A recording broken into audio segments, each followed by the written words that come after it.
Hey, welcome back to the State of Love and Trust. It's episode 274, and this week we're talking with a musician out of Seattle who rocks out really hard and does so for great causes. No, it's not Eddie Vedder. Yet. No, this gentleman, he plays in a band called King Youngblood. He's got a great story, and he is. What's good? I'm Cameron Lavi-Jones of King Youngblood, and this is the State of Love and Trust. Walking in between these bird lines, why do I try?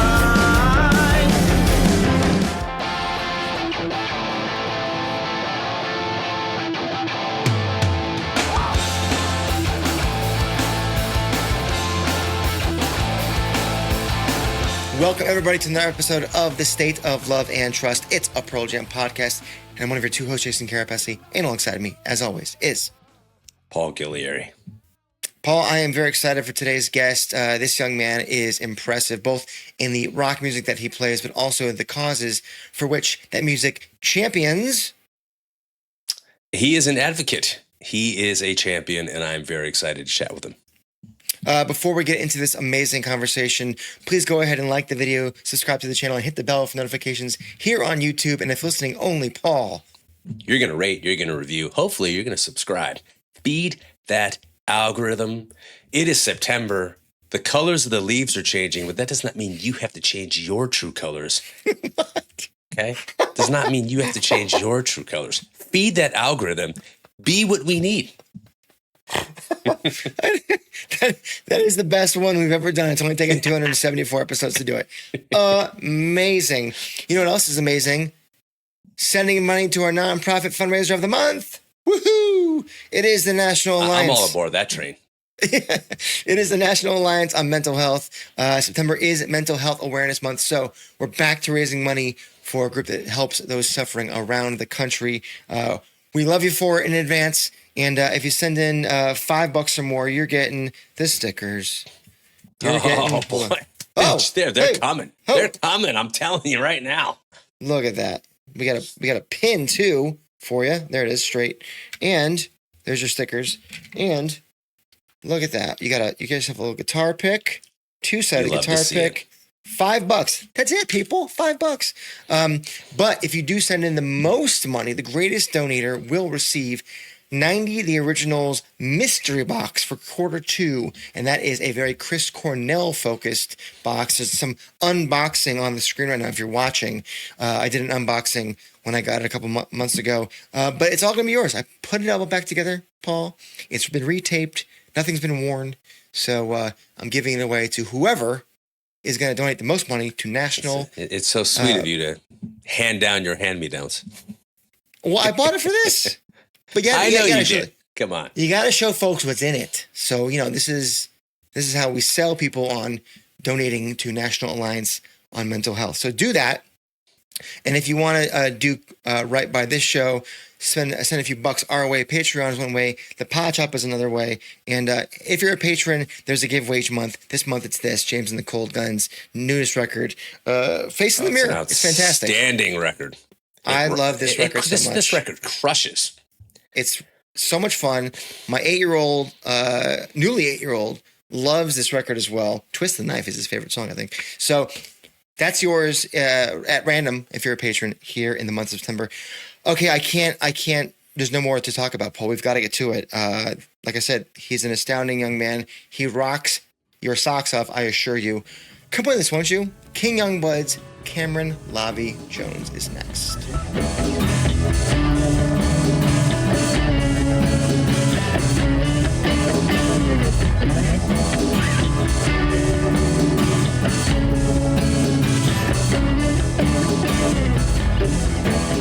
This week's guest is an exceptionally talented and mindful young musician out of Seattle who I first stumbled upon filming a music video with his band King Youngblood at the legendary Central Saloon in Seattle last July. It was a cover of Soundgarden's Black Hole song, and it blew my and everybody else in the room's mind.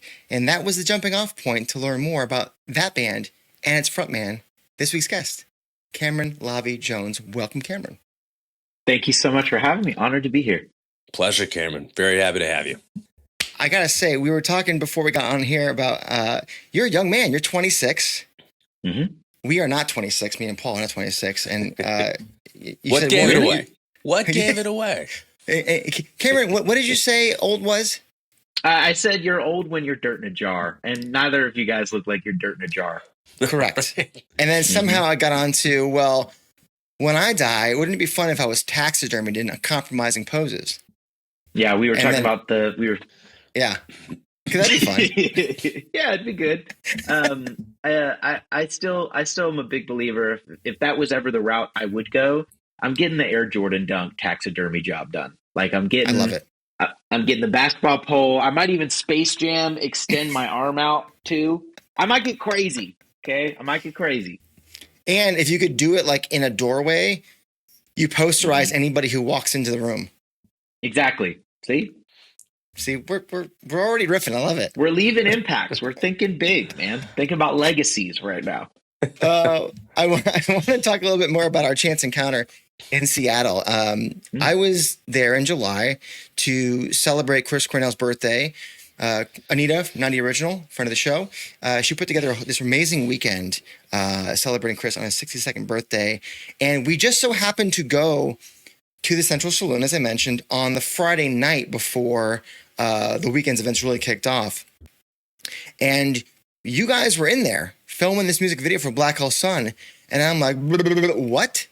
Yeah. And then come to find out, you're the special guest performer at London Bridge Studio the next day as we're talking Temple of the Dog. Like, is this a fine coincidence or is it fate? What is going on here? Sometimes the universe provides, man.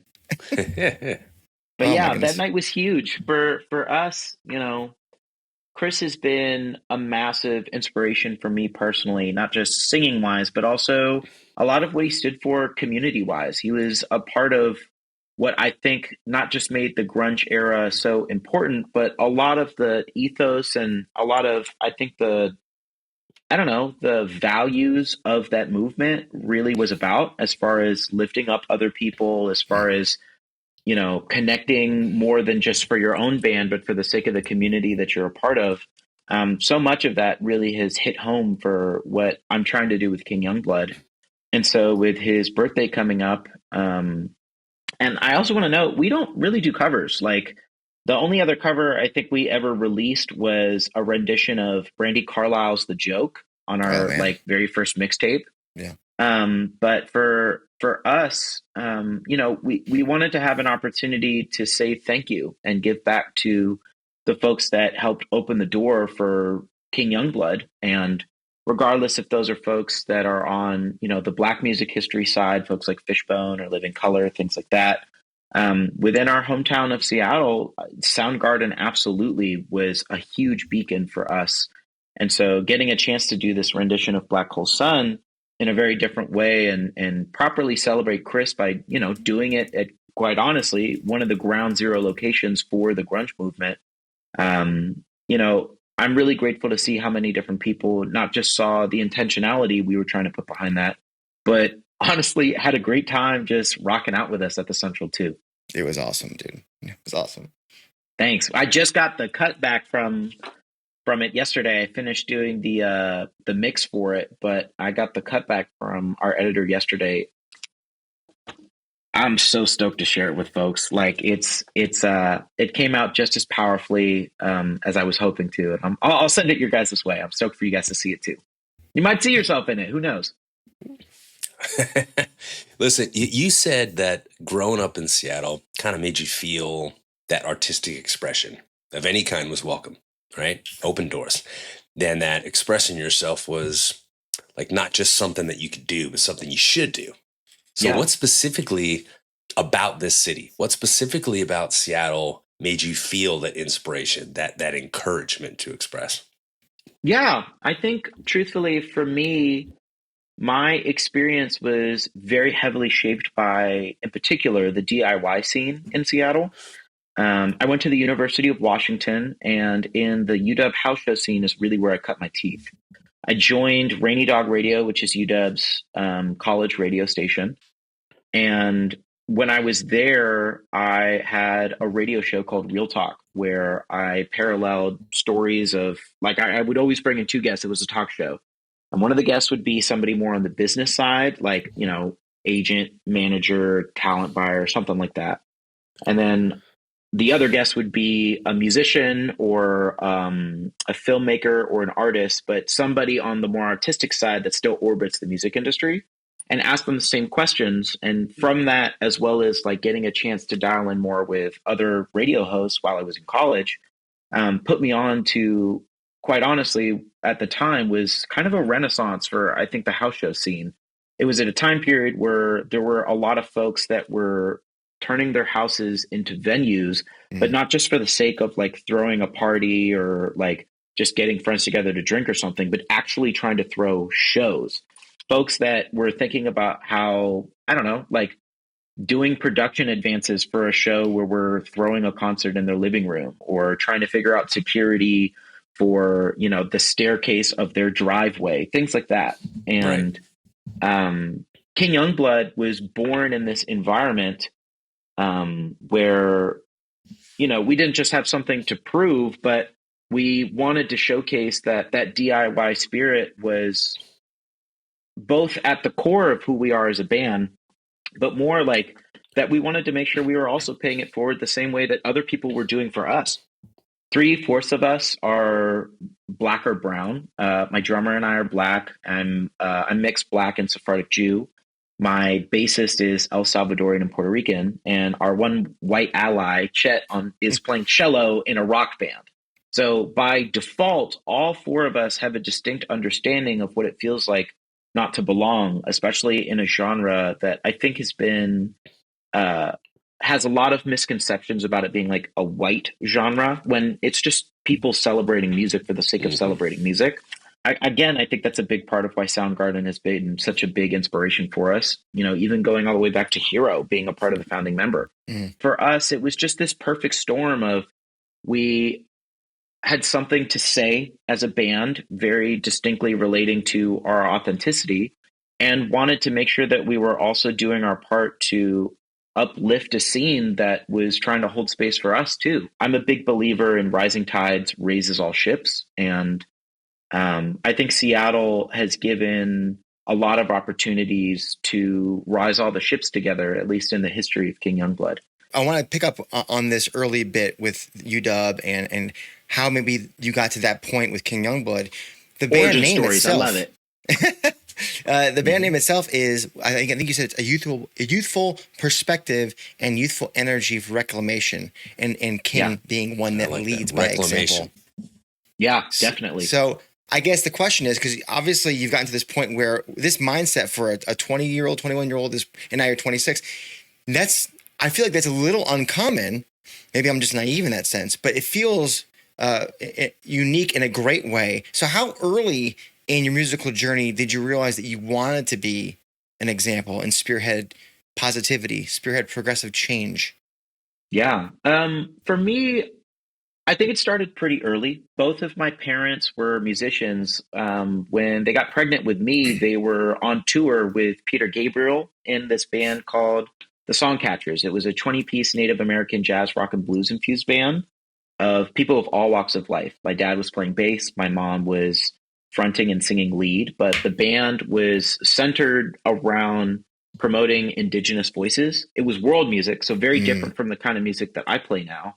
But it did so much for giving me the tools to recognize that art and activism not just can coexist, but quite honestly, often inform each other, right? Exactly, precisely that. And I was really young, but it was an environment that I grew up in where, I was surrounded by so many different cultures. And, my family was very accepted by the indigenous community, especially over here in Washington, even though we weren't, indigenous folks ourselves.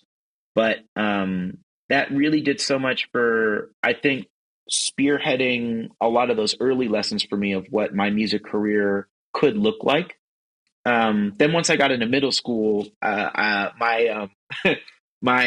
had both the Nirvana era and System of a Down simultaneously.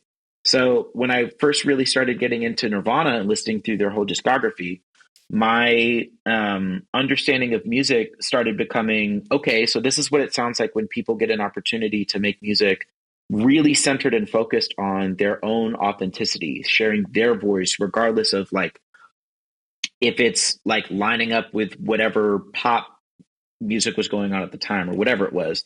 Nirvana showed me that people from Seattle, people that are extending that grunge headspace, that authenticity is something not just to uphold, but to protect in their musical careers. And then simultaneously having the System of a Down era at the same time, it let me know that activism, that like very distinctly political message, that if I wanted to have it in my music, I could also have it in a heavy music context as well. So it started pretty early, thanks to both, I was very privileged with having that opportunity to learn so much from my folks and from the band that they were in. But by extension, for me, especially coming up in Seattle, once things really started getting serious with King Youngblood, it was around the time where I recognized that there wasn't really a lot of Black fronted bands or Black artists that I was able to look up to in the same capacity, especially from Seattle. Like we've got Jimmy and we've got Tina Bell. But I didn't get a chance, like most people, didn't get a chance to discover Tina Bell until I was a lot older in college. I'd listened through Jimmy's discography, but I don't think I had like the mental fortitude to recognize how much he actually contributed to the grunge contributed to the grunge movement until I got older as well. So I started King Youngblood because I wanted to be the example that I wish I had, especially as a young Black mixed Jewish rocker. And from that, I think that has led to so many of those decisions on how I'm defining my authenticity, both in my music and also in what I'm trying to do with my platform. Now, don't get me wrong. I'm still making music that is, I'm not trying to put myself in a box where I'm only making activism related music or making music personally about myself. But I think holding space for true authenticity is giving yourself the pass to make the kind of music that is true to you. Sometimes that is writing a protest song, and sometimes that is writing a song that's helping me process very difficult things that I've experienced in my life. You're supposed to have both. Yeah. I want to talk a little bit more about that intersection Cool. between like what the attuned ear would hear as your influences insofar as, having a cellist in the group, but also lyrically diving into issues that I'm not sure most young artists really have touched on in prior generations. So one part is like the approach to creating music, the lyrical themes, the motifs that actually inspire you. Lyrics or music first? Is it beat or is it a riff? And as a follow-up, do you ever think about like writing, like detaching yourself from that and writing from a third person point of view? So like someone's witnessing something happening, or does it always have to be personal for you? I like this question. For the longest time, I was definitely riff oriented. But I think that's because for me, I've just found it a little bit more accessible in trying to encapsulate a feeling with a sound before defining it with lyrics.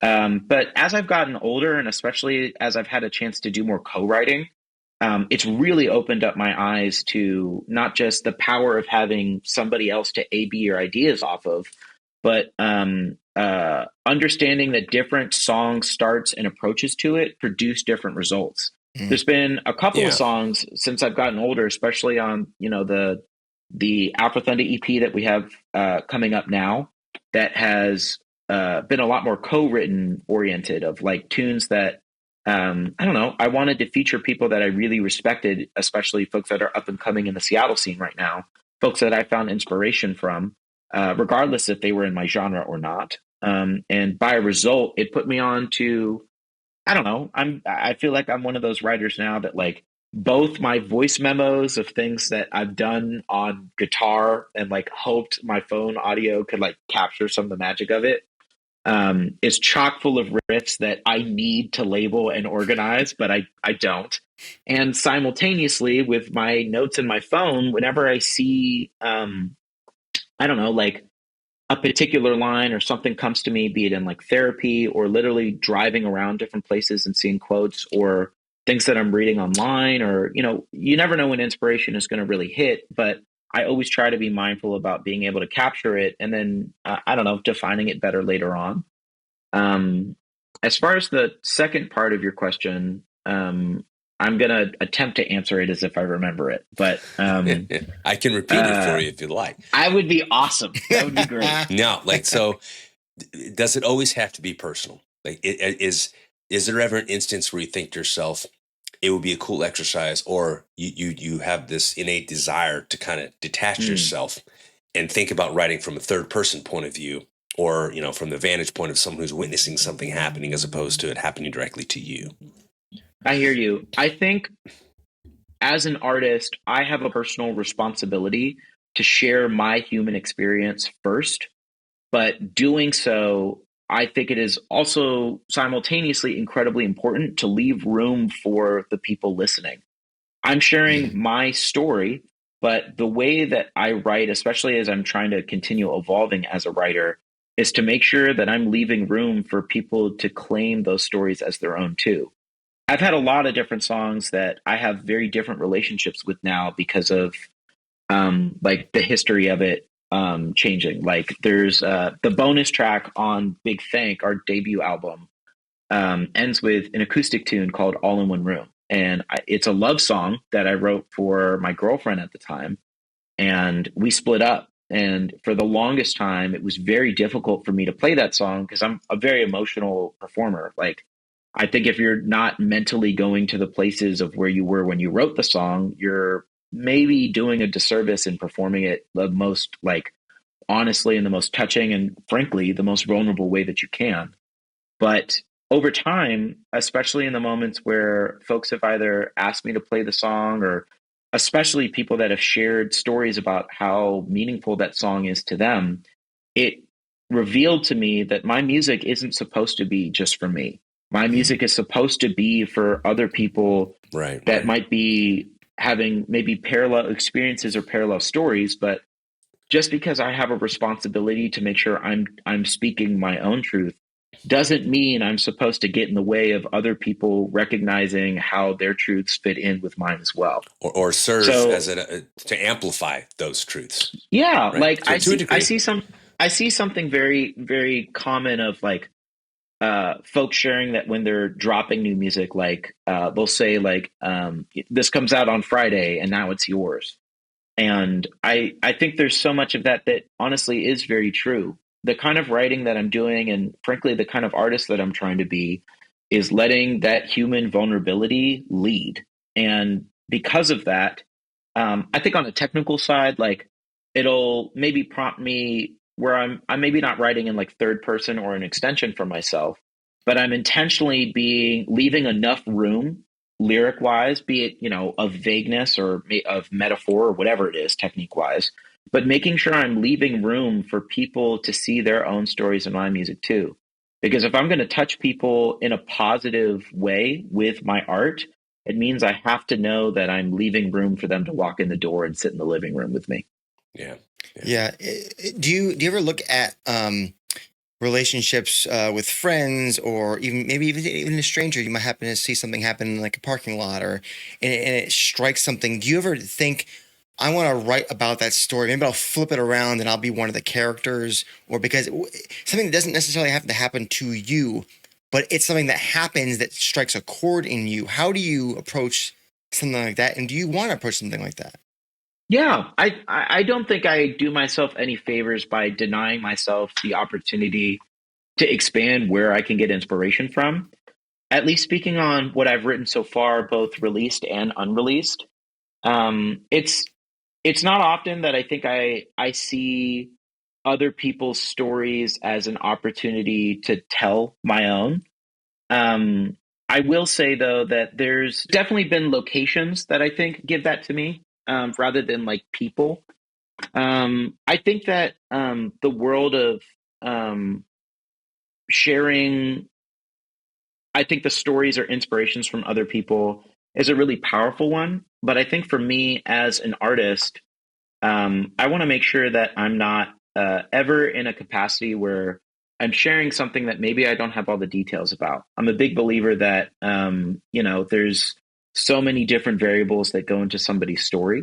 And I think that if I was ever to write in that kind of way, it would be somebody that I'm really proximal to, somebody that I have a very distinct understanding about. Like, I have an unreleased you want to song. feel that you're doing it justice. You don't want to feel like you're just Right. That and also like I want to make sure that I'm doing right by the person I'm taking inspiration from too. And I think that at least for me, that requires having a very deep understanding. So I think it's why I've written songs about, you know, my friends and different experiences that I've had with them. I've written songs about my parents and recognizing the sacrifices that they've made as Black and brown parents to support me in this career. But a lot of my music, especially since I started writing, you know, around like 10 or 11, was for the sake of having an outlet. It was trying to give myself an opportunity to process difficult emotions or memories or experiences. And I think that's why, like, a lot of the music that I, you know, ended up writing in King Youngblood has been, like we were saying earlier, focused on reclamation, has been focused on uplifting or power or anthems or a call to arms. But in order to have those, that has to come from a place of necessity. And it's unfortunate that sometimes those places of necessity are dire necessity. But I think that just presents even more of an onus on me to make sure I'm having that full intentionality when it comes to the songs that I write and share with the world. Right. That makes sense. I want to talk a little bit more about those songs. So, like with King Youngblood's music, it feels like its own thing, but then it also feels like it's a vehicle for so much more. I mean, let's talk about Black and Loud Fest, for example. From, you know, Sure. making $8 at your first ever paid give to creating a music festival with legends like Living Color headlining, and it's in just a few days in Seattle, and then moving on to Portland. Can you talk a little bit about the genesis and the growth of this festival? Yeah, absolutely. So I co-founded Black and Loud Fest with another Black-fronted Seattle band called Down North. They make soul punk music, which is Ooh. kind Soul of punk. imagine. Quite honestly, they're pretty similar to Living Color, but I think if I was going to have to put them in some kind of box, I would say imagine Bad Brains fronted by Michael Jackson. Oh, that It's sounds cool. amazing. And it works. It's cool, and it works really, really well. Anthony also is just an incredible, incredible performer. He's What one was of the the band name most again? Down North. Down North, everybody. Jesus, Down okay. North. Go give them some love. Very, very deserved. But we met in 2018 attending a music festival over here in Washington, and we were both the only two Black bands on the bill. And, you know, for us, we really bonded from understanding that in Seattle, it's not like there is a lack of Black fronted bands, but there's definitely been a lack, I think, of full intentional support for them, be it in, you know, venue spaces or promoter spaces or, you know, even just band to band. Our original idea was wanting to do something very similar to Vans Warped Tour, but specifically putting on to spotlight Black fronted bands. And we've had a chance to extend that. We had Black and Loud Fest New Orleans for the first time this year. We're doing Black and Loud Fest Portland the day after Seattle at Revolution Hall on the 14th. But we just really bonded on a lot of feelings of, we just really bonded on feeling like we were both kind of two bands that were lost at sea. And from that, with the challenges of what we faced as Black fronted bands, as far as support or quite honestly dealing with racism within the music community or from fans, things like that, it was very powerful for both of us to recognize that we weren't alone with what we were struggling with. After that, we had a chance to have some more conversations with other Black fronted bands here in Seattle that had felt a very similar thing. I had a chance to finally do my history on Tina Bell and recognize that, unfortunately, in the history of contemporary American music, there is a history of Black folks not getting their due flowers for the contributions they've made to musical genres. And unfortunately, rock is victim to those same unfortunate truths. Tina Bell being a perfect example, as I was mentioning earlier. But that doesn't mean that it has to still continue to be the status quo. Similarly, to me, Down North cut their teeth in a DIY environment as well. And I'm younger than Anthony, but there's a lot of parallels that we've had in our stories as far as wanting to do something, not just to lift ourselves up, but to lift other people up that we knew were experiencing very similar challenges. We had reached out to a couple of different, like I think more established Black music festivals, but their response back was, putting it gently, was, listen, we're really like game for what you're doing, but we don't really know if our demographic is out there. So we're going to pass. And so it just, quite honestly, for both of us, Anthony and I, he's definitely a little bit more of, I think, the disruptor than I am. I'm definitely a little bit more the builder, but you have to have both in order to have something sustainable. And, after we got back that message, it really told us this isn't going to exist unless we build it. COVID happened. And then in 2022, we had the chance to throw the very first Black and Loud over here in Fremont in Seattle at the spot called LTD Bar and Grill. We threw it in a parking lot over here. And we brought in, a full stage, full sound. We were able to get Jack Daniels to sponsor it. And it was a very high pressure. We had to put everything together in like 3 months for the very first one. But we had an opportunity to throw it for free, put on for other Black-fronted bands in the city, as well as at the very first one, it was cool. We had spoken word poetry. We had some folks like vending like paintings and things like that. We did like interviews on the street, and we filmed it like it was a documentary, not just for the recap, but understanding that this was our opportunity to have proof of concept for something that we wanted to extend even bigger than ourselves. You were creating a trailer, essentially. That's a perfect way to put it. And, having that proof of concept did so much to the point of the following year, we had a chance to expand threefold. We brought it to the new Crocodile here in Seattle for the first time. And now we weren't just doing one stage, we were doing 3 stages of programming on it. And, extending that love out to even more people. And, the stakes were higher, but they were higher because we were trying to do more for a very important reason. So yeah, that's kind of the history of Black and Loud Fest. And now we're coming up on our 4th year, doing it with Living Color, folks that are the pioneers, the blueprint, the very first Black band to ever crack MTV. How the hell do you get Living Color to sign up? Like, how does that contact happen? I want to make sure I also give a lot of love and shout out to our manager, who's also the producer of the festival, Laura Lavi.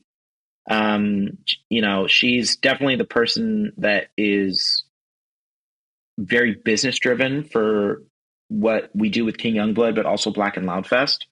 But we got Living Color because we were able to extend enough sponsorship support that, although it's still every year, we're doing something like this is very expensive, especially to take care of people properly. But this year was the first year we actually had enough in the budget to go after, a really sizable offer. And, we had a couple people that were up in the air and things just didn't work out logistically. But the hard part of this is a lot of it really does come down to financially what we can afford, because although we're on our 4th year and we have incredible sponsors that have been with us since day one, like Jack Daniels and Aerial Rider e-bikes, stuff like this is still really, really expensive. And it's on me, on Laura, especially, to come up with, the bill for the other half. So I'm working overtime. I'm taking on more clients, doing mixing work or like session musician work, as well as trying to do more outreach for other sponsors or just spreading the word for folks that are interested in supporting something like this. But, Living Color for us made perfect sense, especially considering what this festival is all about. It's a celebration of Black-fronted bands that everybody is invited to. And Living Color, especially Vernon, I want to give a lot of flowers to, has had a history of wanting to do very similar work, of putting on for Black rock artists, Black alternative artists, not just in his era, but extending it with the Black Rock Coalition. I'm not just honored to have them at Black and Loud Fest, but honored to have them as an extension of the history of this festival standing on business. I think it's an impressive and ambitious endeavor. And I'm thrilled that it's happening. You've also worked with the National Alliance on Mental Illness in Seattle. Yeah, Which, Nanny, love those guys. I mean, we do a charitable promotion every month on this show, and mental illness is certainly not something we're strangers to wanting to support. Now, that group is coincidentally the subject of our monthly fundraising efforts here this month, in fact. How funny is Beautiful. that? Yeah, right. So now you've written songs that tackle mental health, such as Cry to My Cadillac, for example. You even started a nonprofit called Hold Your Crown to help these people face and relate to their mental health. Where did your desire to like really pursue advocacy come from? I mean, you talked about your parents, but did the pandemic illuminate that for you? A little bit. Truthfully, for me, it was around my sophomore year of college. Please forgive me for folks. You might need a trigger warning or something like this. But in my sophomore year of college, I was sexually assaulted, and it took me a very, very long time to recognize how desperately I needed to go to therapy. My family has always been very loving and very supportive, but in the early days in my household, therapy was really a taboo thing to talk about. Especially being a male survivor, it was very difficult to feel like people would believe me or understand, or a lot of different tribulations that come with I don't know, taking on that identity as a survivor.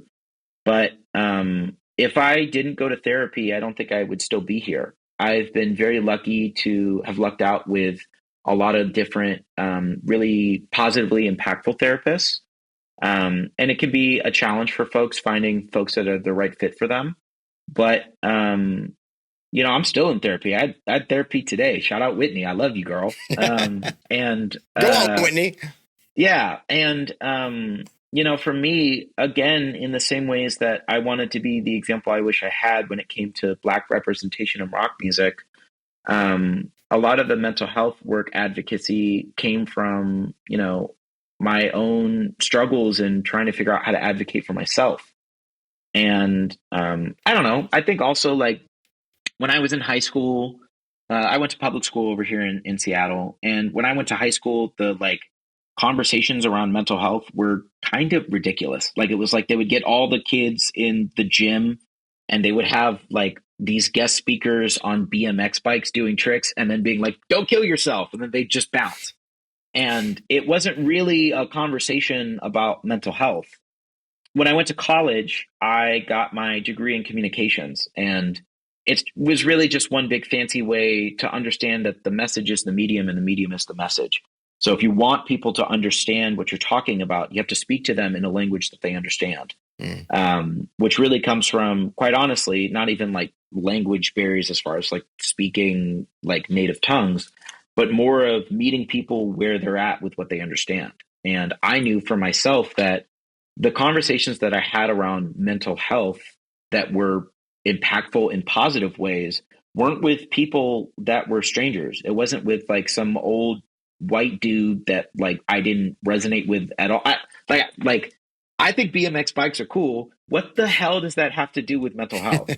And all the powerful conversations that I've had of like actually making differences in my life or in the lives of others came from peer-to-peer conversations. It came from, talking after orchestra concerts about things we were going through, or, having the real talks after sneaking out of our parents' places and like talking about what we were going through in environments that we had built that safety with.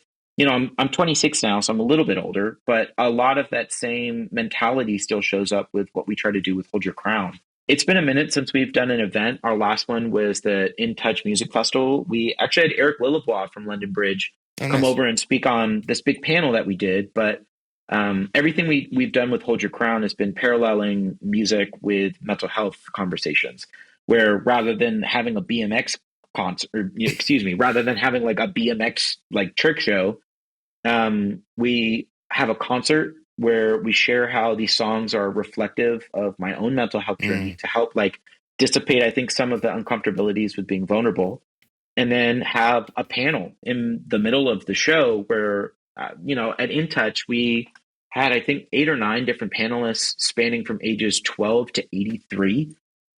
different folks at different phases in their mental health journeys, folks that have been experienced psychosis and shared their experience of like what it was like actually being institutionalized and the things that were benefiting them and the things that really weren't, all the way to folks at like, again, on the opposite end of the spectrum of like 83 years old and they recognize how important mental health is, but they feel like they're really coming late into the conversation and feeling not supported in being a part of educating themselves. Or the 12-year-old that's, so early into the conversation, not knowing what questions to ask, but knowing how important the conversation really is. So it really showed me that in the world of mental health, there are so many different people coming with so many different variables and so many different points of entry that the only thing that can be consistent to be able to have a powerful and meaningful conversation has to be showing them that they are safe to engage and make mistakes and figure out what's right for them. We encourage people to find the answers for what's right for them in their mental wellness journey. And, the things that really lodged me into the conversation around mental health are obviously different from other people's of how they get introduced into it. But ultimately, we're all on the same page because we're trying to make sure that we're okay. And if not, trying to make sure that our neighbor is okay, or our family members are okay, or our friends are okay. Because there's none of us that doesn't know, there's none of us in any kind of community, regardless if it's 3 people or 30,000 or whatever, that doesn't know somebody that has a relationship that they are trying to work on in some degree with their mental health. We're all on our own journeys. And we can all support each other if we show each other that we're safe to stumble our way through finding the right answers for ourselves. When you go on an airplane and they tell you, if the cabin loses pressure, those little things will You have pop to down put from on this- your oxygen mask first before helping others. So, like, is for you is mental health and how you utilize music to I guess almost therapize is that what's the verb for therapy, whatever.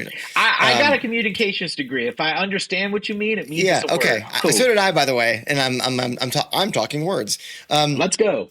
So do you look at your music as almost like putting on your mask first so that then you can put together the best possible piece of art to showcase how others can have the confidence to approach their own struggles? Absolutely. I think that's a really great way to put it.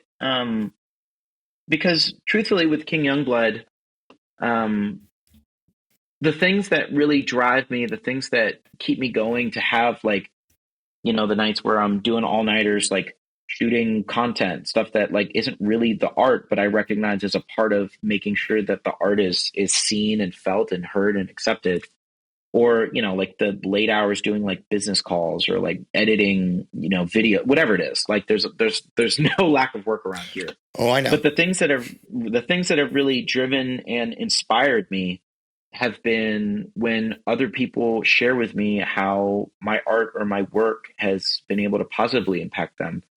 And I can't show other people that they're safe to be vulnerable unless I'm practicing what I'm preaching. And I think that's why so much of, my music has been a form of processing, a form of reclamation, a form of having an outlet. But also, I don't know, like, I got to be the thing that I wish I had. And, I think that by doing so, it's given me a chance to actually lean on those songs as examples of overcoming those adversities. Like, you were mentioning Cried in My Cadillac earlier. For folks that haven't listened, it's on Big Thank. Go give it a listen if you get a chance. But the song is literally the entire song is dedicated to reclaiming, totaling my car because I had a panic attack, and it was my dad's car, and now we laugh about it. Of like What when year? I introduced, it was a 2004. It was a 2004. What model? It was an Escalade. Yeah, we wasn't fucking around. You totaled but- the Slade, man. I'm totaled sorry, the- Maurice. I'm sorry. Yeah, I totaled the Slade. But and now that song is something that I celebrate with people at shows. It's something that we sing at the top of our lungs together with the crowd.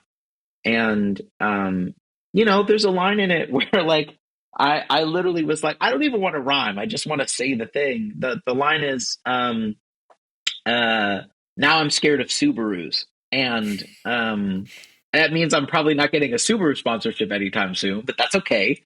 Um, and I don't know. It was an opportunity for me to take a literal mental health crisis and make it something that I am so proud to share with other people. So proud both for how, I don't know, it's a moment of celebration in the set when we perform it. But also of, I don't know, it's a perfect example of showcasing that the things that we go through don't have to define us, but rather they can be opportunities for us to pay things forward in meaningful ways. Speaking of paying things forward and being grateful, your last LP, Big Thank, came out in 2022. I believe you have a new record in the works. When can we expect that? And when's the Black Hole Sun video coming out? Okay, I cannot tell you either of those dates. I already got secrecy. Right. I know.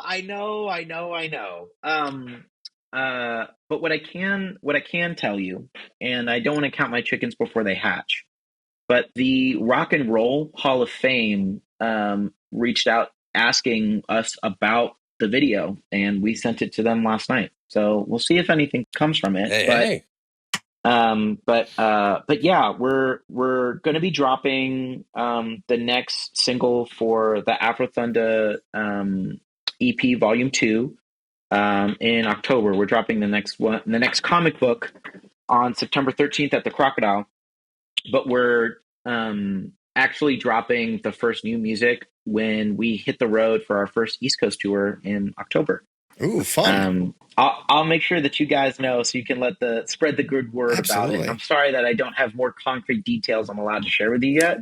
But if folks follow King Youngblood wherever they like to listen to music or social media or even our website on the mailing list, they're probably going to know even before I do. So what you're saying is that we should expect you to cover Black Hole Sun here in Los Angeles at the Peacock Theater for the Rock and Roll Hall of Fame induction. That's what you're saying, right? I just finished building my fly rig yesterday night. I'm ready to be anywhere with my axe and a pedal board. I'm ready to go. Manifest. Manifest.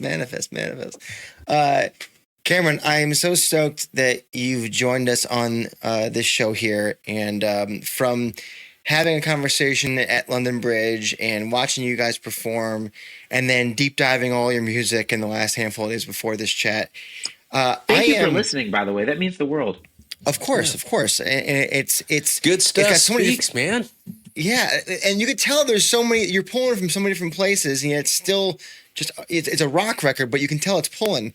And I love when I can hear not just very narrow influences in a song. I can hear that there's a little something from all over the place, and so I really enjoy it, and that's why I'm excited for your new stuff.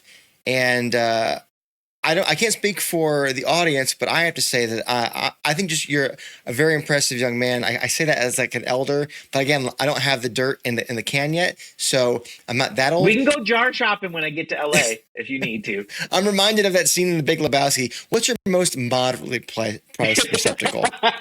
So good. We're just gonna sprinkle over the Pacific.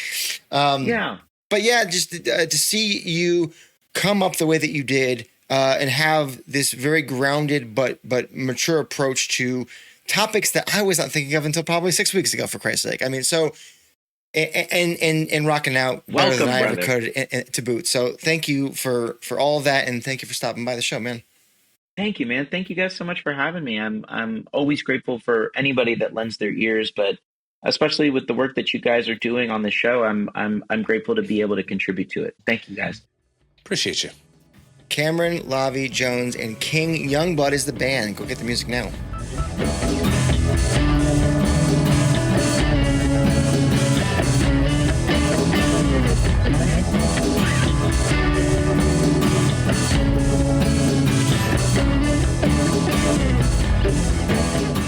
Thank you again to Cameron for coming on the show.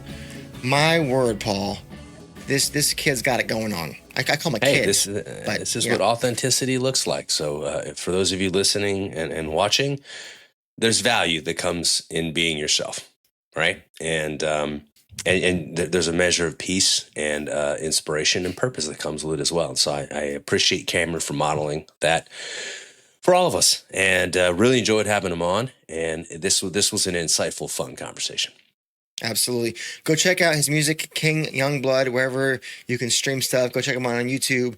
And that Black Hole Sun video is coming down the pike. I'm telling you guys, we watched it at the Central Saloon. And you've not heard Black Hole Sun until you've heard it with a cellist doing some of the Kim Thale stuff. You wait. If you feel like helping the show out, Patreon, Pod Shop, links are down below. We thank you in advance. If you want to send money over to our nonprofit fundraiser of the month here in September, it is the National Alliance on Mental Health. QR code on your screen right now. Some B-roll as well, and there's links below. There's links in our Instagram thing, the whole kit and caboodle. You can't miss it. $5 or more gets you the stickers, gets you the pin, gets you the guitar pick, and the greatest donator gets that 90 original Chris Cornell box set. I assure you, I've not worn anything in it. I may have thumbed through some of the goodies, but that's it. You may have. Thank you out there. If you're watching here on YouTube, go ahead and like the video, subscribe to the channel, hit the bell for notifications, and if listening only, Paul Ghiglieri, what should they do? Rate, review, and subscribe on your preferred podcast platform of choice. Feed that algorithm.